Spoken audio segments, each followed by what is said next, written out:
This is Tim Bryce with my column entitled, How Are You? Really? How are you is a greeting we've been using for a long time and has spawned several mutations, such as the famous, How you doing? The response is usually something like, Fine, thank you. Over the years, though, we've changed our response to indicate elation, such as great, fabulous, super, wonderful, and so on.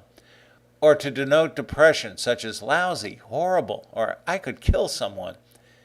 You can learn a lot about someone simply by how they answer the question and govern yourself accordingly.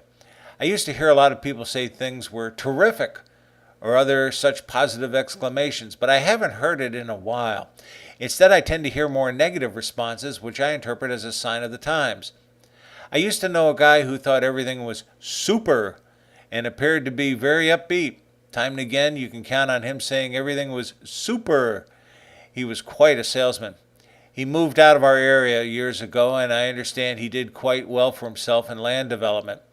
Then the recession came along, which clobbered his company into bankruptcy. This snowballed into losing his house, his family, everything. Last I heard, he was sitting in a jail somewhere. All his bravado had come crashing down on him. He may have been a positive type of guy, but he didn't know how to manage his business and overextended himself.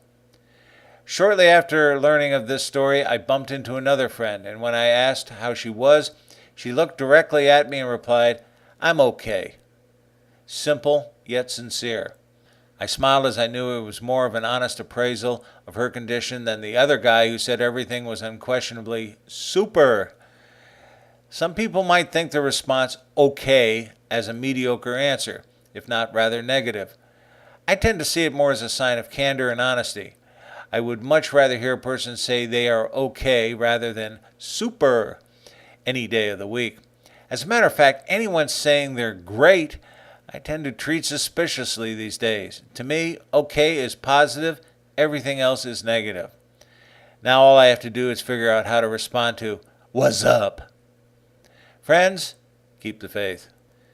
This is Tim Bryce in Palm Harbor, Florida. Follow me on the internet at timbryce.com.